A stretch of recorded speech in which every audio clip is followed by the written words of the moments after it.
Repair system को पढ़ने से पहले हमें ये जानना पड़ेगा कि डीएनए के रिपेयर के सिस्टम को हमें चाहिए ही क्यों। तो डीएनए रिपेयर सिस्टम हमें इसलिए चाहिए होता है कि डीएनए में बहुत तरह के डैमेजेस होते हैं और उन डैमेजेस को हमें रिपेयर करना पड़ता है ताकि वो डैमेज सेल को किसी भी तरह के प्रॉब्लम, सेल में किसी भी तरह का प्रॉब्लम क्रिएट ना करे। और प्रॉब्लम बहुत सारे तरह के होंगे जो कि हम लोग आगे जाकर के डिस्कस करेंगे, बट समहाउ अभी हम ये देखेंगे कि डीएनए में किस किस तरह के डैमेजेस होते हैं। बहुत तरह के डैमेजेस होते हैं, उनमें से हमने कुछ को पकड़ा है और उसके बाद हम उसमें रिपेयरमेंट कैसे करेंगे, उसको ठीक कैसे करेंगे, उसके बारे में जानेंगे। तो सबसे पहले जो डीएनए में डैमेजेस होते हैं वो क्या क्या होते हैं, तो एरर्स जो कि जनरेट होते हैं रेप्लिकेशन के दौरान। दूसरा स्पॉन्टेनियस डीएनए डैमेज, अचानक से कहीं से भी डीएनए डैमेज हो सकता है, बहुत सारे रीज़न हो सकते हैं। केमिकल रिएजेंट्स की वजह से डीएनए का डैमेज हो सकता है कि बाहर से आया कोई केमिकल, बोला भाई तू गलत कर रहा है, इसके साथ इसको रिएक्ट करा दे, डीएनए हो गया डैमेज। और चौथा जो हो सकता है वो डीएनए जो डैमेज है वो रेडिएशन की वजह से होता है, यूवी रेज, एक्स रेज वगैरह वगैरह से डीएनए में डैमेज आ सकता है। अपन अभी फोकस करने वाले हैं सिर्फ इस पॉइंट पर जो कि है एरर्स जनरेटेड ड्यूरिंग रेप्लिकेशन। तो अभी ये एरर्स क्या हो सकते हैं जो रेप्लिकेशन के दौरान जनरेट हो सकते हैं, तो बहुत तरह के म्यूटेशन होते हैं। अभी म्यूटेशंस के बारे में देखेंगे कि एरर्स जो कि जनरेट हो रहे हैं रेप्लिकेशन के दौरान उसमें किस किस तरह के म्यूटेशन हो सकते हैं। तो पहला जो म्यूटेशन हम पढ़ने वाले हैं वो है ट्रांजिशन। तो ट्रांजिशन को अगर हम ध्यान से देखेंगे तो ट्रांजिशन में क्या होता है कि एक न्यूक्लियोटाइड का रिप्लेसमेंट हो जाता है दूसरे न्यूक्लियोटाइड से। ठीक है, मान लेते हैं कि हमारा एक सीक्वेंस था, एक डीएनए का जो स्ट्रैंड है उसमें एक सीक्वेंस था हमारा, मान लेते हैं ACTG। इसका कॉम्प्लीमेंट्री सीक्वेंस अगर होगा तो क्या बनेगा, इसका कॉम्प्लीमेंट्री सीक्वेंस अगर हम बनाएंगे तो कॉम्प्लीमेंट्री सीक्वेंस बनेगा TGAC।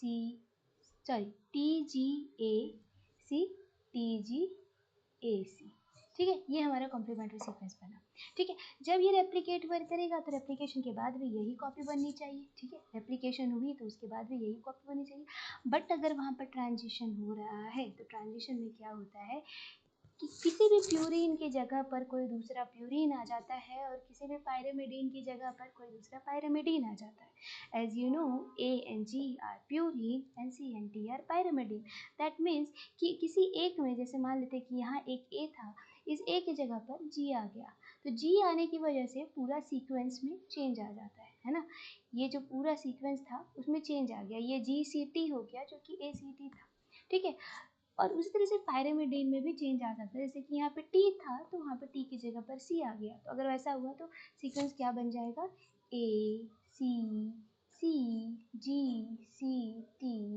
तो जो मेरा ओरिजिनल सीक्वेंस था वो ये था, बट अगर पायरिमिडीन टू पायरिमिडीन चेंज हुआ है तो ये सीक्वेंस बन सकता है, प्यूरिन टू प्यूरिन चेंज हुआ है तो ये सीक्वेंस बन सकता है। अगर प्यूरिन की जगह पर दूसरा प्यूरिन ही आ रहा है और पायरिमिडीन की जगह पर प्यूरीन ही रिप्लेस होकर के आ गया जो कि डीएनए के सीक्वेंस को चेंज कर दिया, तो उसे हम बोलते हैं ट्रांजिशन। अब दूसरा भी एक रिप्लेसमेंट होता है जहाँ पर पायरिमिडीन की जगह पर प्यूरीन आ सकता है और प्यूरिन की जगह पर पायरिमिडीन आ सकता है, जिसे हम बोलते हैं ट्रांसवर्जन। अब आप यहाँ पर देखोगे कि एडेनिन की जगह पर या तो साइटोसिन आ सकता है या तो आपका थाइमिन आ सकता है। जैसे कि एडेनिन क्या है, प्यूरिन है, प्यूरिन की जगह पर अपन के पास क्या आ गया, साइटोसिन आ गया या तो थाइमिन आ गया। अब इन दोनों के रिप्लेसमेंट की वजह से डीएनए का सीक्वेंस बदल जाएगा। उसी तरह से गुआनिन की जगह पर या तो साइटोसिन आएगा या तो थाइमिन आएगा, जैसे कि मैंने कहा प्यूरिन की जगह पर पायरिमिडीन आएगा, यानी ए और जी की जगह पर सी या टी आ सकता है। उसी तरह से पायरिमिडीन की जगह पर प्यूरिन आएगा, यानी सी और टी की जगह पर ए या जी आ सकता है। और अगर ये रिप्लेसमेंट हो गया तो पूरा का पूरा डीएनए का सीक्वेंस बदल जाएगा, जिसकी वजह से म्यूटेशन होगा और म्यूटेशन के होने की वजह से प्रोटीन की सिंथेसिस, अगर वो एक जीन है तो प्रोटीन की सिंथेसिस में भी हार्म हो सकता है। ठीक है, नेक्स्ट जो म्यूटेशन है वो है पॉइंट म्यूटेशन। क्लास 12 से पढ़ते आ रहे हैं what is point mutation. Point mutation में एक पर्टिकुलर डीएनए, एक पर्टिकुलर न्यूक्लियोटाइड इधर ऐड हो जाता है और डिलीट हो जाता है। ठीक है, तो अगर ऐड हो रहा है तो वो इंसर्शन कहलाएगा और अगर डिलीट हो रहा है तो वो डिलीशन कहलाएगा। ये पॉइंट म्यूटेशन का है। एक न्यूक्लियोटाइड अगर ऐड हुआ तो इंसर्शन हुआ, अगर एक न्यूक्लियोटाइड डिलीट हुआ तो डिलीशन हुआ। बस इसके एडिशन और डिलीशन से क्या होता है, रीडिंग फ्रेम ही शिफ्ट कर जाता है। एज यू नो कि 3 न्यूक्लियोटाइड सीक्वेंस जो होते हैं वो एक साथ मिल करके एक प्रोटीन को बनाते हैं। तो यहाँ पर अगर आप देखोगे तो ओरिजिनल सीक्वेंस हमारा क्या था, ओरिजिनल सीक्वेंस हमारा ATGC, ठीक है। अब जब हमने यहाँ पर इस ए के बाद यहाँ पर हमने एक और एक इंसर्ट करा है ए, तो उसकी वजह से क्या हुआ, पहला तो हमारा सीक्वेंस ATG था, यहाँ भी हम ATG थे, ये ATG किसी एक पर्टिकुलर अमीनो एसिड का कोड होगा। फिर यहाँ पर जो था CAT था, ये पर्टिकुलर अमीनो एसिड का कोड होगा, बट यहाँ पर आपका क्या आ रहा है, CAA हो रहा है, हो सकता है कि ये दूसरे अमीनो एसिड का कोड हो जाए, तो पूरी रीडिंग फ्रेम जो होती है वो चेंज हो जाती है। तो ये हो गया एक पॉइंट म्यूटेशन का तरीका जिसमें इंसर्शन हुआ। सिमिलरली अगर हमने यहाँ पर एक डिलीशन करा है, डिलीट करा है किसी पर्टिकुलर अमीनो एसिड को, फॉर एग्जांपल ये नॉर्मल सीक्वेंस था ATG CAT GC, हमने यहाँ पर से C को डिलीट कर दिया। अब यहाँ पर C को डिलीट कर दिया तो नॉर्मली हमारा रीडिंग सीक्वेंस क्या था, ATG था, CAT था, GC आगे चल करके बन गया कुछ भी।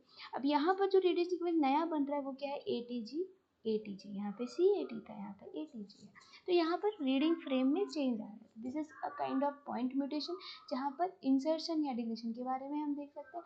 उसके बाद नेक्स्ट, ये तो हमने ऊपर में जितना भी देखा, आपने देखा कि एक न्यूक्लियोटाइड में चेंज आ रहा है, ठीक है, या तो ट्रांजिशन हो रहा है, या तो ट्रांसवर्सन हो रहा है, या तो पॉइंट म्यूटेशन हो रहा है, ठीक है। तो ये हमने क्या देखा, यहाँ पर चेंज हो रहा था ट्रांसवर्सन में और ट्रांजिशन में, उस पर्टिकुलर अमीनो सॉरी उस पर्टिकुलर न्यूक्लियोटाइड की जगह पर कोई दूसरा न्यूक्लियोटाइड आ रहा था। बट आप अगर नीचे में देखोगे यहाँ पर, तो हमने एक या तो ऐड किया है न्यूक्लियोटाइड एक्स्ट्रा, या तो हमने वहाँ से एक डिलीट कर दिया, हटा दिया। ये सब था एक एक न्यूक्लियोटाइड में चेंज होने की वजह से जो म्यूटेशन आ रहे होते हैं। बट कई बार ऐसा होता है कि बहुत सारे न्यूक्लियोटाइड के सीक्वेंस में एक साथ चेंज आ सकता है, जैसे कि एग्जाम्पल लेते हैं इन्वर्जन। इन्वर्जन में क्या होता है कि जो नॉर्मल न्यूक्लियोटाइड का सीक्वेंस होता है वो पूरी तरह से इन्वर्ट हो गया। जैसे कि मान लेते हैं कि ABCDE एक न्यूक्लियोटाइड का सीक्वेंस था जो कि ATGC के थ्रू होता है, बट मैं यहाँ एग्जाम्पल के फॉर्म में ABCDE लेकर के बता रही हूँ। अब ये ABCDE में ये DCB ऐसे पलट गया, ये उल्टा हो गया। अब देख रहे हो BCD यहाँ है, यहाँ DCB है, ये क्या हुआ, इन्वर्ट हो गया। तो इसे हम इन्वर्जन बोलेंगे, जिसकी वजह से हम न्यूक्लियोटाइड के सीक्वेंस में यानी DNA के सीक्वेंस में चेंज आया, और अगर ये सीक्वेंस जीन के अंदर प्रेजेंट है तो DNA के सीक्वेंस मतलब पूरे के पूरे अमीनो एसिड के सीक्वेंस में भी चेंज आ सकता है। Next is translocation. ट्रांसलोकेशन का मतलब क्या होता है कि एक पर्टिकुलर DNA का सीक्वेंस यहाँ से कट करके दूसरी जगह पर चला जाएगा और दूसरे पर्टिकुलर वाला उठ करके दूसरी जगह पर चला जाएगा, यानी ट्रांसलोकेट हो जाएगा। तो इस तरह से भी DNA का सीक्वेंस बदल सकता है। एक और बहुत ही इंपॉर्टेंट है ट्रांसपोजोन इंसर्शन। अब ट्रांसपोजोन इंसर्शन क्या होता है कि ट्रांसपोजोन्स नाम करके कुछ पर्टिकुलर सीक्वेंसेस होते हैं, जिससे कि हम जंपिंग जीन्स बोलते हैं, वो एक जगह से पर्टिकुलरली कट होकर के दूसरी जगह पर जाकर के पेस्ट हो सकते हैं। और कई बार ऐसा भी होता है कि कॉपी होकर के दूसरी जगह पर जाकर के पेस्ट हो सकता है, यानी किसी भी कोई भी एक DNA का सीक्वेंस अपनी जगह से उठ करके दूसरी जगह पर जाकर के इंसर्ट होकर के वहाँ पर एक नया सीक्वेंस इंसर्ट कर सकता है, या तो कट होकर के पेस्ट हो सकता है, या तो कॉपी होकर के पेस्ट हो सकता है। इसको हम जंपिंग जीन्स बोलते हैं, ठीक है। तो यहाँ पर ये जो ट्रांसपोजोन है, मान लेते हैं कि ये हमारा एक इम्पॉर्टेंट जीन था, जो कि जीन बहुत अच्छा, मतलब ये जीन जो था वो किसी तरह का प्रोटीन के लिए रिस्पॉन्सिबल था। अब इस जीन के बीच में हमने ट्रांसपोजोन इंसर्ट किया, क्या हुआ, इसका जो जीन था, मतलब इसका जो सीक्वेंस था वो डिस्टर्ब हो गया, और उसके डिस्ट्रप्शन के कारण वो अच्छे से काम नहीं कर पाएगा, ठीक है। तो ये एक और तरह का म्यूटेशन हो गया। नेक्स्ट है रेप्लिकेशन स्लिपेज। रेप्लिकेशन स्लिपेज का मतलब ये होता है कि आपको भी पता है कि पॉलीमरेज एंजाइम जो है वो क्या करती है, वो DNA के सीक्वेंस पर रन करती है और वहाँ से उस सीक्वेंस को रीड कर करके एक mRNA का सीक्वेंस तैयार, सॉरी रेप्लिकेशन, हाँ, एक DNA का सीक्वेंस उसके साथ उसको रीड कर करके एक कॉम्प्लीमेंट्री सीक्वेंस उसका बनाते चले जाती है, ठीक है। तो रेप्लिकेशन स्लिपेज में क्या होता है कि कई बार satellites DNA, satellites mini satellites जो होते हैं, मिनी सैटेलाइट्स का मतलब छोटे छोटे न्यूक्लियोटाइड के सीक्वेंस जो कि लगातार रिपीटेड है। जैसे कि एक एग्जांपल लेते हैं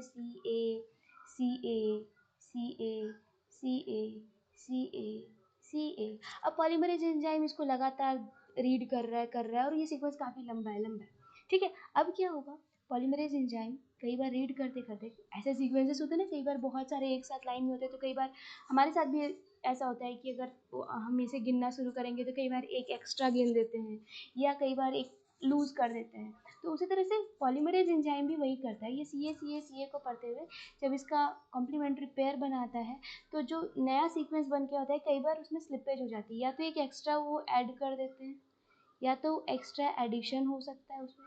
जैसे कि यहाँ पर गलती से उन्होंने 7 पढ़ लिया तो 7 बन गया, तो तो ये एक्स्ट्रा एडिशन हो गया, यहाँ पर 7 है, यहाँ पर 6 न्यूक्लियोटाइड। या तो हो सकता है कि उन्होंने एक कम पढ़ा है, तो कम पढ़ने पर हमारे पास मान लेते हैं कि यहाँ पर जैसे कि इतना ही सीक्वेंस पढ़ा, एक उन्होंने नहीं पढ़ा, कंफ्यूज हो गई कि 6 जगह 5 था, उन्होंने सोचा 5 है, 5 का सीक्वेंस बना दिया, ठीक। तो इसे कहते हैं हम रेप्लिकेशन स्लिपेज। इसकी वजह से भी कई बार म्यूटेशन होता है, और वो म्यूटेशन कई बार बाकी सारी चीज़ों के लिए रिस्पॉन्सिबल होता है, ठीक है। इन तरह के म्यूटेशंस को हम देखते हैं जनरली रेप्लिकेशन एरर्स में, और भी बहुत होंगे, बट ये मेजर जो रहते हैं वो इन तरह के रेप्लिकेशन एरर्स हमें देखने को मिलता है, ठीक है। अब रेप्लिकेशन एरर में, अगर रेप्लिकेशन में एरर हुआ है, ठीक है, तो रेप्लिकेशन में एरर जब होगा, तो रेप्लिकेशन में जब एरर होगा तो यहाँ पर एक सिंपल सी बात को समझते हैं। एक मिनट, हाँ, रेप्लिकेशन में अगर एरर हुआ है तो क्या हुआ, हम उसे रिपेयर करते हैं। फॉर एग्जांपल, एक सिंपल सा एग्जांपल, कोई भी एक एरर ऊपर से उठा लेते हैं, जैसे कि मान लेते हैं कि यहाँ पर हमने एक एरर लिया है ट्रांसवर्जन में क्या हो रहा था कि एक अमीनो एसिड की जगह पर, मतलब एक प्यूरिन की जगह पर दूसरा पायरामिडिन आ जा रहा था, या दूसरा पायरामिडिन की जगह पर एक प्यूरिन आ जा रहा था, ऐसा कुछ हमने ट्रांसवर्जन में देखा था, ठीक है। मान लेते हैं ये सीक्वेंस था, ये सीक्वेंस 2 ओपन हुए, एक इधर ओपन हुआ, एक इधर ओपन हुआ है, देखिए ये नीचे वाला यहाँ पर इस तरह से, और ये ऊपर वाला यहाँ पर इस तरह से। अब यहाँ पर सीक्वेंस को ऐड किया जा रहा था, नए सीक्वेंस इससे बनाए जा रहे थे। जब नए सीक्वेंस इससे बनाए जा रहे थे, इस वाले सीक्वेंस को आप यहाँ पर ध्यान दीजिएगा, ये वाले पोर्शन में, और ये वाला जो सीक्वेंस है वो हमारा यहाँ पर है, इधर वाले में, ठीक है। तो अब ये सीक्वेंस ऐसे आपको पता होगा कि रेप्लिकेशन में एक हमारा ऐसे रेप्लिकेशन फॉर्क बनता है, और उसके बाद हर एक चेन को रीड किया जाता है, और उसके हिसाब से उसका न्यूक्लियोटाइड का सीक्वेंस कॉम्प्लीमेंट्री पेयर बनाया जाता है, एंड देन फिर हमारा रेप्लिकेशन कंप्लीट होता है। तो एक सीक्वेंस से ये बना और दूसरा सीक्वेंस से ये बना, बट जब इस सीक्वेंस को बनाया जा रहा था तो यहाँ पर टी की जगह पर जी को इंसर्ट कर दिया गया, गलती से रीडिंग में मिस्टेक हुआ या कुछ भी हुआ, तो टी की जगह पर जी को लगा दिया गया, ठीक है। अब यहाँ पर ए की जगह पर टी आना चाहिए था, बट यहाँ पर जी आ गया है। अब जो कि ए की जगह पर जी आया है, तो ये दोनों हाइड्रोजन बॉन्ड तो बना नहीं पाएंगे, ठीक है। तो यहाँ पर थोड़ा सा हमें डिस्टॉर्शन दिखेगा, आप देख रहे हो थोड़ा सा डिस्टॉर्शन दिखेगा, ठीक है। ये हमारा नॉर्मल पेयर बनेगा, आपका ये एकदम सही है, ये करेक्ट पेयर बना है, बट यहाँ पर ये मिस्टेक आ गया है। अब इस मिस्टेक की वजह से इस स्ट्रैंड से जो नेक्स्ट डीएनए रेप्लिकेशन में जो डीएनए बनेगा वो करेक्ट होगा, आप देख पा रहे हो, यहाँ पर ए था, यहाँ टी है, यहाँ ए और टी है, बट जो इस सीक्वेंस से दूसरा कॉम्प्लीमेंट्री पेयर बनेगा वहाँ पर जी और सी होगा, जो कि आना हमारा ए और टी होना चाहिए था, पर यहाँ पर जी और सी हो रहा है क्योंकि जी का कॉम्प्लीमेंट्री पेयर सी है। तो अगर इसको सुधारा नहीं जाएगा सही टाइम पर, अगर सही वक्त पर इस सीक्वेंस को नहीं सुधारा जाएगा तो क्या होगा, इस सीक्वेंस को अगर सही टाइम पर नहीं सुधारा जाएगा तो ये हमारा सीक्वेंस में मिस्टेक आ सकता है, ये वाला हमारा करेक्ट पेयर है और ये वाला हमारा रॉन्ग पेयर है। तो हमें इसको क्या करना पड़ेगा, रिपेयर करना पड़ेगा, इससे पहले कि ये दूसरा राउंड ऑफ रेप्लिकेशन में जाए, ठीक है। तो इसको हमें रिपेयर करना पड़ेगा ताकि इस जी की जगह पर हमारा टी आ जाए, और ये टी वापस से ये जो मिस्टेक बन कर के आया वो मिस्टेक ना हो, ठीक है। तो अब हम इसको सुधारेंगे कैसे, तो सुधारने का सबसे अच्छा तरीका जो कि हमें देखने को मिलता है ई कोलाई में, वहाँ पे म्यूटेल वगैरह की सिंथेसिस वहाँ पर आपको देखने को मिलेगी। तो वो जो सुधारने का तरीका है वो किस तरह से काम करता है उसको हम लोग देख लेते हैं। तो ये जो तरीका है सुधारने का वो बहुत सिंपल सा तरीका है। यहाँ पर क्या होता है कि हमारे पास एक एंजाइम होता है जिसको हम बोलते हैं म्यूटेस। म्यूटेस जो होता है वो डाइमर होता है। वो म्यूटेस का काम होता है स्कैन करना, डीएनए को स्कैन करके उस एरर को खोजना, और उस एरर को खोजने के बाद उस पर्टिकुलर रीजन में दूसरे न्यूक्लियोटाइड उसको थोड़ा सा डिस्टॉर्ट करना, यानी मतलब वो ऑलरेडी डिस्टॉर्टेड है बट थोड़ा सा सेपरेट करने के लिए फिर वहाँ पर दूसरे प्रोटीन को, दूसरे एंजाइम्स को अपनी ओर स्टिक करना, ठीक है। तो यहाँ पर ये क्या हुआ, म्यूटेस था, ये म्यूटेस आकर के इसके ऊपर कहीं पर भी अटैच होता है, ये फिर रन करता है डीएनए के सीक्वेंस पे रन करता है और उस पर्टिकुलर एरिया पर जाता है जहाँ पर सीक्वेंस जो है वो रॉन्ग था। उस पर्टिकुलर एरिया पर जाने के बाद जब वो वहाँ पर पहुँच जाता है, वो पहुँचेगा और वो पहचानेगा कैसे कि हाँ यही वाला पर्टिकुलर एरिया है जहाँ पर जो कि एरर है, वहाँ पर ऑलरेडी डिस्टॉर्शन होगा। जैसे कि आप देख रहे हो टी और जी जो है एक दूसरे के साथ कॉम्प्लीमेंट्री पेयर बना नहीं पाएंगे, डीएनए जो होगा वो थोड़ा सा वहाँ पर डिस्टॉर्टेड होगा, इस तरह से डिस्टॉर्टेड होगा, जिसकी वजह से वो पहचान जाएगा कि यहीं पर मिस्टेक हुआ है। तो म्यू टेस्ट यहाँ पर स्कैन करके आया, सेट हो गया, फिर इसने म्यूट एल को बुलाया, म्यूट एल जो है उसके साथ में यहाँ पर एटीपी भी आता है, ठीक है। तो एटीपी यहाँ पर आई, एटीपी आने की वजह से, एटीपी जब यहाँ पर आकर के अटैच होती है तो एटीपी के आने की वजह से क्या होता है कि इसमें थोड़ा सा कॉन्फॉर्मेशनल चेंजेस आते हैं। यहाँ पर एटीपी आकर के अटैच होती है तो यहाँ पर कुछ कॉन्फॉर्मेशनल चेंजेस आते हैं, जिसके बाद हमारे पास म्यूट एल रिक्रूट होता है यहाँ पे। और म्यूट एल जो है यहाँ पर, म्यूट एल से फिर यहाँ पर म्यूट एल के पास एटीपी आकर के फिर अगेन दूसरी एटीपी आकर के बाइंड करती है।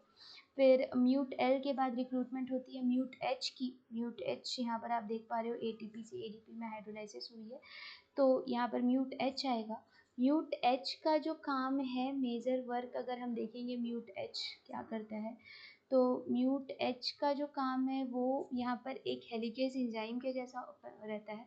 तो वो हेलिकेज एंजाइम के जैसा वो स्ट्रैंड को पूरे तरह से ओपन कर देगा और एक निक प्रोड्यूस करेगा, ठीक है। एक निक को प्रोड्यूस करेगा और उस निक प्रोडक्शन के बाद वहाँ पर क्या होगी, एक एंजाइम आकर के बैठेगी एक्सोन्यूक्लियस, तीन में से कोई भी एक एंजाइम आकर के एक्सोन्यूक्लियस की बैठेगी।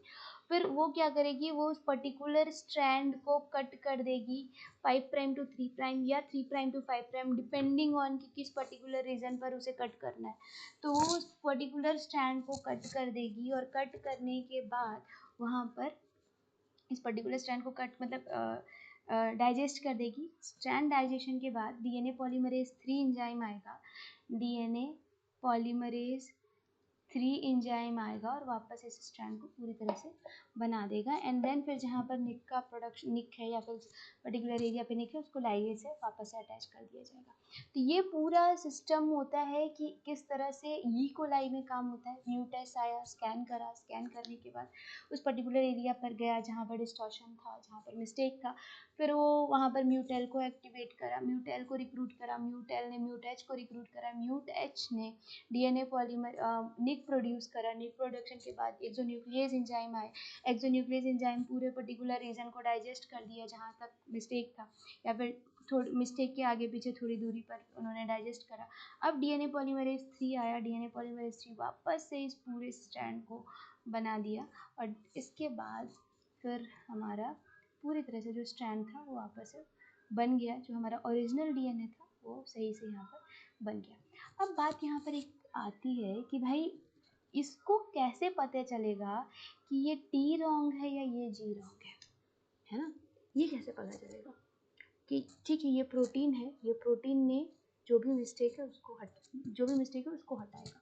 तो इसको कैसे पता चलेगा कि टी को हटाना है कि जी को हटाना है, क्योंकि दोनों तो एक जैसे रहेंगे, न्यूक्लियोटाइड के सीक्वेंस है। इसे कैसे पता चलेगा, तो इसे इस तरह से पता चलेगा कि ई कोलाई के पास एक एंजाइम होता है जिसको हम बोलते हैं डैम मिथाइलेज। अब ये डैम मिथाइलेज क्या करता है कि जब डीएनए का सीक्वेंस कंप्लीट बन जाता है, जैसे कि हमारा डीएनए का सीक्वेंस कंप्लीट तरह से बन गया है, तो वहाँ पर वो जीएटीसी के पास जहाँ भी सीक्वेंस मिलेगा हमारे पास जीएटीसी, वहाँ पर एक मिथाइल ग्रुप का ऐड कर देता है, ठीक है। तो डैम मिथाइलेज का काम ही होता है कि वहाँ पर वो मिथाइल ग्रुप का एडिशन करता है, ठीक है। तो यहाँ पर ये जो मिथाइल ग्रुप का यहाँ पर एडिशन हुआ है वो आपका दोनों स्ट्रैंड में प्रेजेंट होगा, ठीक है। तो जहाँ भी जीएटीसी, हर 256 सीक्वेंस के बाद हमारे पास एक जीएटीसी होगा, तो जहाँ भी जीएटीसी होगा वहाँ पर आपको मिथाइल का ग्रुप इस तरह से अटैच दिखेगा, ठीक है। तो ये कम्प्लीटली फॉर्म डीएनए है, पर डीएनए जब रेप्लिकेट कर रहा होता है तो आपको पता है कि सेमी कंजर्वेटिव मैनर होता है। सेमी कंजर्वेटिव मैनर का मतलब ये हुआ कि यहाँ पर ये जो डीएनए का सीक्वेंस है, एक तो हमारे यहाँ पर डीएनए का सीक्वेंस ये पुराना वाला डीएनए का सीक्वेंस होगा और उसके साथ हमारे एक नया डीएनए का सीक्वेंस बनेगा, ठीक है। सिमिलरली यहाँ पर एक पुराना डीएनए का सीक्वेंस होगा और एक हमारा न्यू डीएनए का सीक्वेंस जो बना है वो रहेगा, ठीक है। अब जो यहाँ पर पुराना डीएनए का सीक्वेंस है उसमें आपको मिथाइलेज दिखेगा, मिथाइल ग्रुप दिखेगा, बट नए वाले में तुरंत नहीं दिखेगा, थोड़ी देर के बाद दिखेगा, ठीक है। तो इस तरह से जो यहाँ पर यहाँ पे जो एंजाइम होगी, ये जो एंजाइम है म्यूटेस, इस तरह से पहचानेगी कि कौन सा वाला जो होगा वो हमारा रॉन्ग सीक्वेंस होगा। जिसमें मिथाइल ग्रुप अटैच्ड होगा वो तो पुराना सीक्वेंस है, वो तो करेक्ट होगा, बट जिसमें मिथाइल ग्रुप अटैच नहीं होगा वो न्यू सीक्वेंस है और उस न्यू सीक्वेंस को हमें सुधारना पड़ेगा, उसमें हमें करेक्ट करना होगा, इसीलिए इसने जी को रिमूव किया ना कि टी को रिमूव किया। बात समझ में आई? ठीक है, तो ये बात हो गई कि भाई एक सीक्वेंस को क्यों हटाया, दूसरे को क्यों नहीं हटाया, कैसे पहचानेगा। साथ में यहाँ पर एक्सोन्यूक्लियस जो होती है वो अलग अलग तरह की होती है। एक्सोन्यूक्लियस को 5' to 3' डाइजेस्ट करना है या 3' to 5' डाइजेस्ट करना है, on the basis of that कि एक्सोन्यूक्लियस का नाम जो होगा वो अलग अलग होगा। जैसे कि यहाँ पर 5' to 3' डाइजेशन करना है तो यहाँ पर एक्सोन्यूक्लियस 7 और रेग जे यूज होता है। यहाँ पर आप देख रहे हो 5' to 3' का डाइजेशन हुआ एंड देन फिर यहाँ पर एक्सोन्यूक्लियस जब इसको डाइजेस्ट कर चुकी है तो डाइजेस्ट करने के बाद हमारा यहाँ पर आप देख रहे हो इसमें मिथाइल ग्रुप अटैच था, तो मिथाइल ग्रुप वाले पोर्शन को नहीं, जो मिथाइल ग्रुप जिसमें अटैच नहीं है वो पोजीशन यहाँ पर डाइजेस्ट हुआ है। फिर यहाँ पर डीएनए पॉलीमरेज 3 आएगी और डीएनए पॉलीमरेज 3 इसको पूरी तरह से बना देगी। सिमिलरली अगर हमें 5' to 3' डाइजेस्ट 3' to 5' डाइजेस्ट करना है, जो कि इस रीजन से इस रीजन पर डाइजेशन करना है, तो उसके लिए हमको एक्सोन्यूक्लियस 1 की ज़रूरत पड़ती है, जो कि इस तरफ से इस डायरेक्शन में यहाँ पर डाइजेशन करेगी। अगेन आप देख सकते हो जिसमें CH3 बाउंड है उसको वो डाइजेस्ट नहीं कर रहे हैं, जिसमें CH3 बाउंड नहीं है उसमें डाइजेशन हो रहा है एंड देन यहाँ पर वापस से पॉलीमरेज 3 एंजाइम आएगा और उसको वापस से पूरी तरह से बना देगा। यहाँ पर आप जो निक देख रहे हो इस निक को सॉल्व करता है लाइगेज, रिजॉल्व यहाँ पर लाइगेज इसको जा करके रिजॉल्व कर देगा। This is all about repair system in DNA. DNA में जो रेप्लिकेशन एरर होते हैं उसमें जो मिसमैच फॉर्मेशन होता है उस मिसमैच को रिपेयर करने का तरीका यही होता है। ठीक है,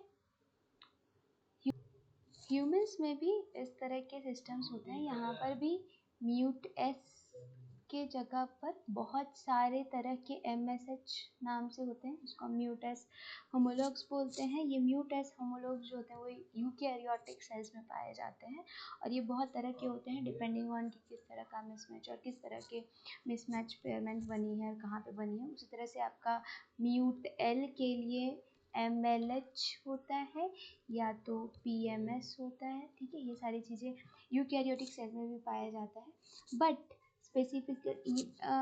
जैसा कि E. coli में एक रिपेयर सिस्टम है ना, ये जो मिसमैच रिपेयर सिस्टम है जिसमें हेमीमिथाइलेशन से पता कर सकते हैं, उस तरह से अब ये सारी चीज़ें यूकैरियोटिक में लैक होती है, मतलब उसमें नहीं पाई जाती। तो ये सारी चीज़ें थोड़ा सा डिफरेंस होता है।